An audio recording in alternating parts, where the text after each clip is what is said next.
Live. Welcome back to another High Vibe conversation. I'm your host, Shel Shapiro.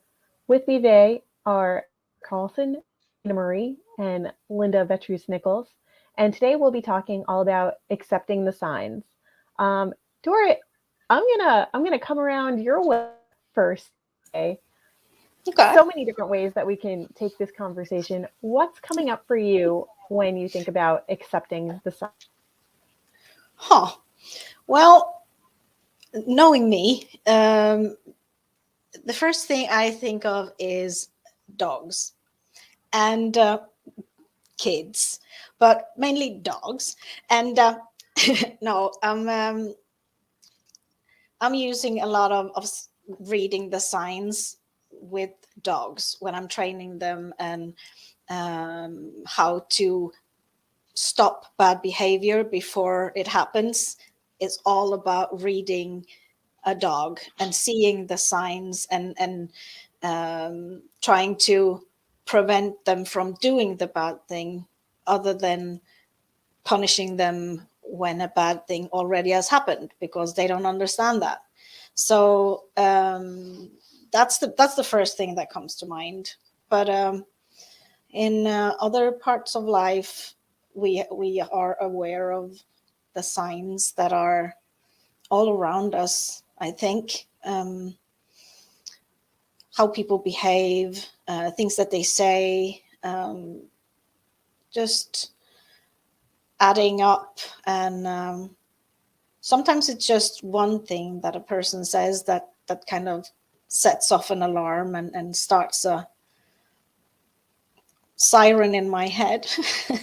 But other times it's more like many little things that kind of stack up, and you're just like, no, this is too much. The signs are too clear. This is not supposed to happen. This is wrong. So yeah. Yeah. I might have more later, but that's what I had now. I love it. Thank you, Dorit. Um, I do have a follow-up question to that, and I'll give this to the whole group, not just Hmm. to you, Dorit. Um, Signs always a thing? Like, are they always meant to be a warning, No. or could they possibly be like letting us know that something good is on the way? And I ask this. I already have my own answer in mind, but of course, like I wanna hear from you, ladies, too. Like for me, I pay attention to angel numbers, like things that I see, numbers that I see in repetitive patterns throughout my day. Um, a big one for me was not like a repeating number, but it's still repeats in a way. Is 212, and like usually when I happen to look at the clock, that's my birthday. So I happen to see a repeating number on the clock quite often. Um, in the morning or at night. Like if I wake up super early, it's usually around that time. If I'm afternoon, if I'm like taking a break, I'm happening to look at the clock. And it always just like works out that it's around that same time that I look up. But like other repeating numbers, 1111 is a me that like I'm going in the right direction and good things are going to be presenting themselves to me. And so to not that something is bad is about to happen, but that I should be ready to accept and receive like the goodness that's coming my way, or be more like attuned to it so that I can actually see it and know it and recognize it. Because I think a lot of times, and I don't think I'm alone in this, like we're looking for red flags. We're looking for things to be wrong. Or because of our experiences, we're hyper attuned to always fixate on the things that stand out to us and are innately not good. But if we can flip it, at least for myself, I know that like I'm trying to find more positive things these days, and so I'm seeing more positive around me, and so the signs more and skewed more positively than more negatively. But like, what's everybody else's experience with that? Linda, I'll come in around to you. Yeah, thanks. Well, with my background in special education and ending up working in a psychiatric day treatment center with kids who were quite violent, it really reinforced my special ed training, because in special ed, like everybody knows what the negative signs are, right? And so the focus is getting the negative. So when I was actually in my training, I guess we did it kind of opposite of how people were trained. We set up a school, and we were responsible for a behavior program. And so my team, instead of doing something negative and taking privileges away for the negative behavior, because we knew the kids were really good at the negative behavior, we decided to reinforce the positive behavior. And so we called it Catch 'em Being Good. And they would get a star and a huge compliment. And so, yeah, we got an award for that. And when I was in the psychiatric day treatment center, it was all about like, what is going right? What can they do? And then people would say I'm so patient, and I got to thinking, well, why am I coming off looking like I'm so patient? And I realized, and I did this with my own kids too, it was pointed out by brand new neighbors when I moved to another state. What I was doing is I was being called patient there too, and then I was like really figuring it all out. So I was just underestimating, if you will, so what they could do. So I knew what they could do, and then I expected way less than what they could do, my kids as well as the kids in that psychiatric day treatment center. And they always gave me more. And what I realized is it was lowering their anxiety, because I mean, think about performance anxiety. You know, when you're already sort of like failing at something, and there's this expectation to not fail and to do better, you know, that's just going to shoot anxiety way sky high. And I know, like, when we did our book together, we talked about like red flags and green flags. And I believe that came from you, Shell, about green flags. So I really appreciated that teaching that we were able to come out with. I believe it was in our second book. So yeah, red flags and green flags. So what are the red flags and what are the green flags? And as Dorrit teaches, the green flags would be way more important than the red flags. Yeah, it reminds me of how Dorrit says it's the little things that matter and add up. So when you compound those together, they make like for a bigger, greener, clearer picture, right? As opposed to not having net and resenting. Sorry, you fell out a little bit there. I didn't get the last part, but that's okay. I was redirecting it over to you anyway. Okay. Okay, thank you. Yeah, you asked about, can signs be positive too? And of course they can be positive. We tend to look for the red flags, the bad things, because we want to prevent doing wrong. We want to prevent bad behavior. We want to prevent all negativity. Really, that's just what's in us. That's our most logical way of being. We want to avoid all the negatives, but looking for the good things, like you do with the numbers and all of that. I catch myself doing that same thing, and I'm also believing that if things are meant to happen, they will. So when I'm like, oh, I need to take a hint, you know, I just need to understand that this is what I'm supposed to do now, and that can be just a phone call that I'm getting. Like 3 weeks ago, I was wondering like where to go with my breeding plans and my kennel, and how to kind of proceed, and just things like that, which dog to breed to which dog. And I was like, oh, this is not adding up. I don't have the things, the dogs that I need to get to the ends where I want to. And just later that night, a man called me and he said, well, we are facing a divorce. We need to rehome our 1.5-year-old female.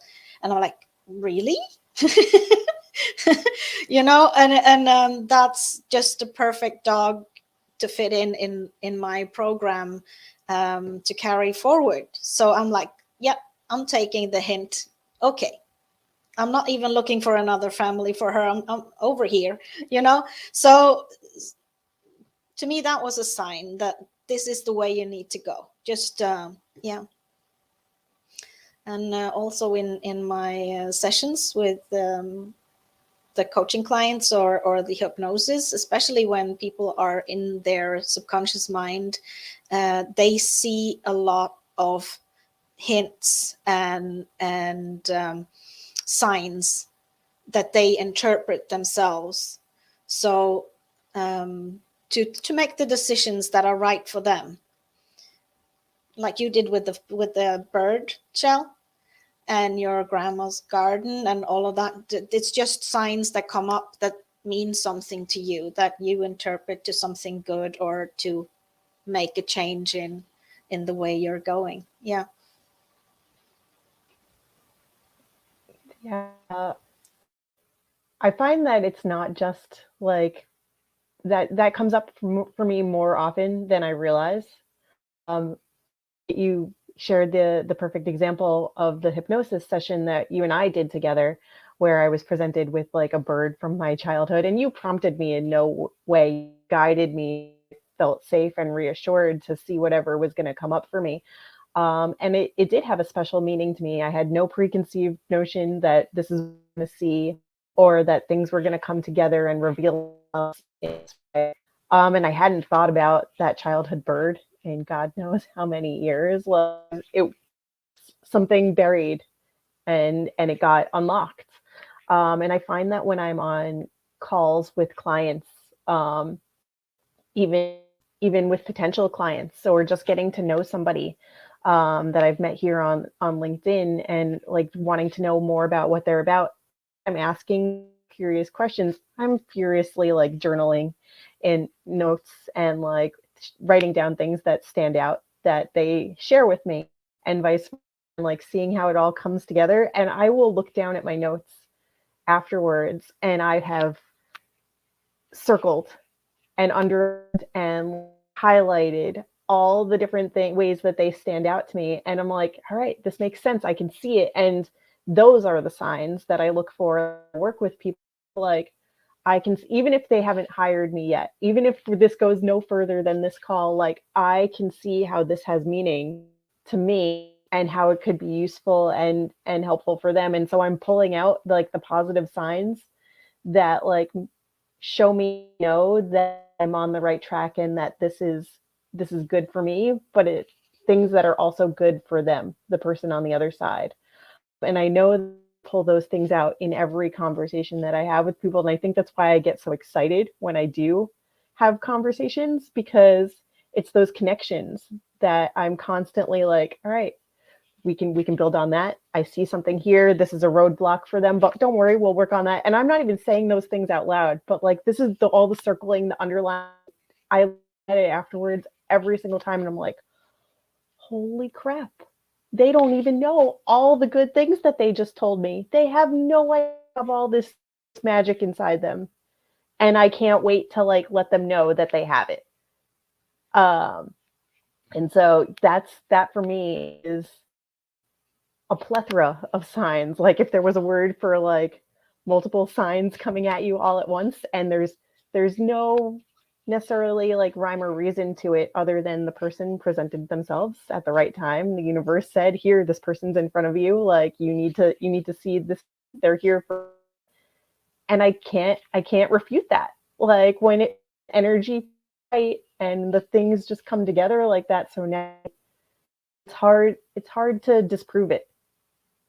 And so that's another way for me that like I am constantly, even without even thinking about it, I'm not even going into it, like, just pull out all the positives, because I certainly write down negative things too, or like can identify when it's not a good fit to continue the conversation. But like it's the positive attributes that just naturally stand out to me. Like it, and that's such a mindset change for me too. If you or remember like a year ago, 2 years ago, 3 years ago, even if you've known me for longer, like it was constantly like, oh, this person can't do anything right, or why do I shit all the time? It was like everything that was bad about me, I would talk about, and anything that I could see about anybody else that was bad on it too. I was looking for something to relate to and grab onto. And those are not the kind of connections that I'm looking for these days. So accepting the signs for me is on a very personal level, but it's also on a bigger scale too. So it's really, really interesting how that comes full circle.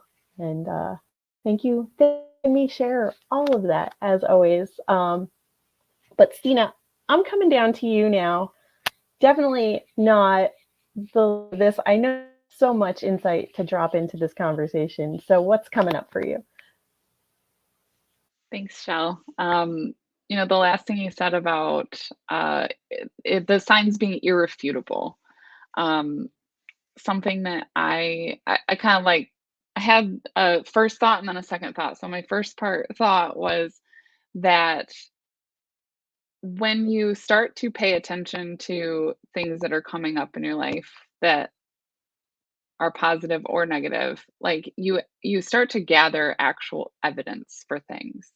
And it's it's about quantity rather than just like a one sign for me, because one sign usually isn't enough for me to take action on something or feel really pulled in a certain direction.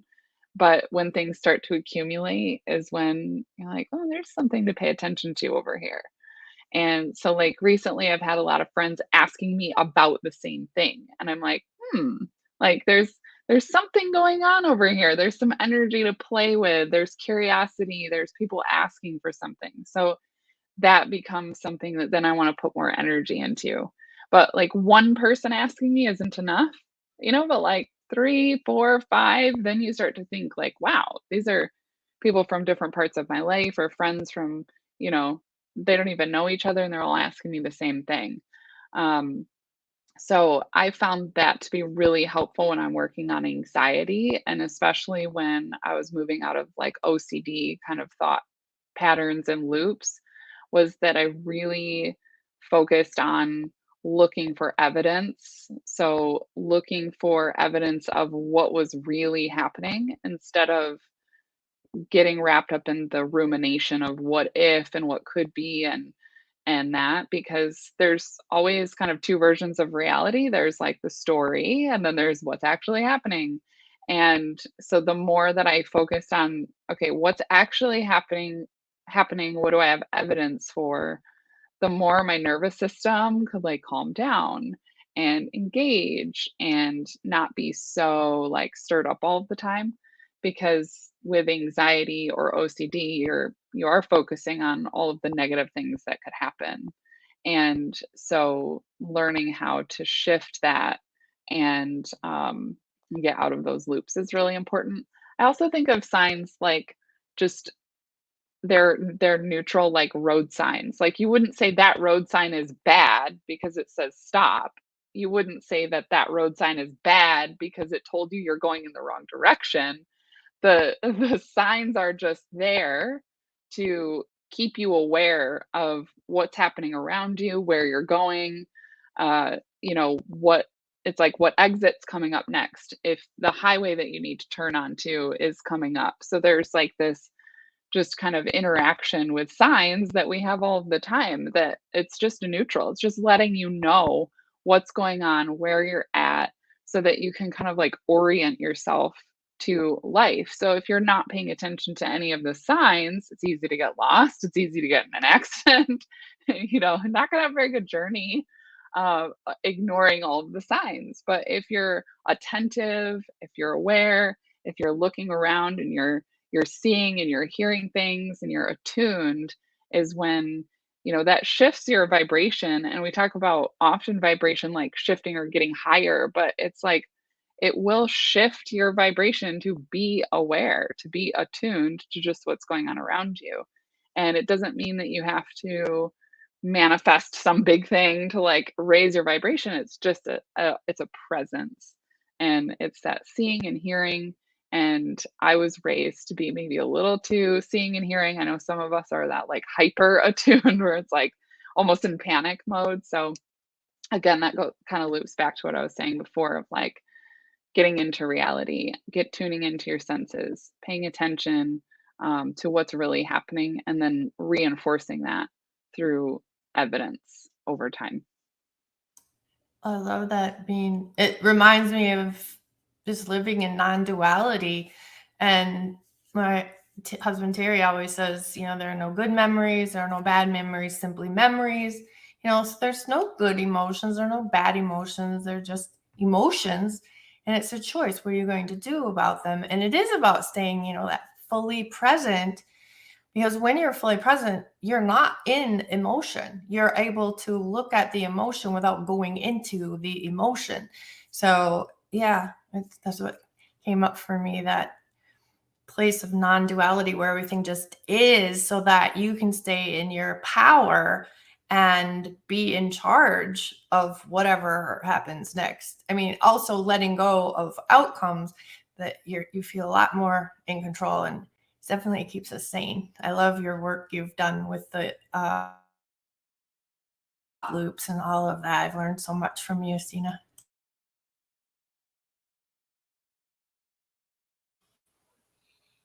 Something else that's coming up for me, as you were talking, Stina, you were talking the road signs, and like what happens if you don't pay attention to it.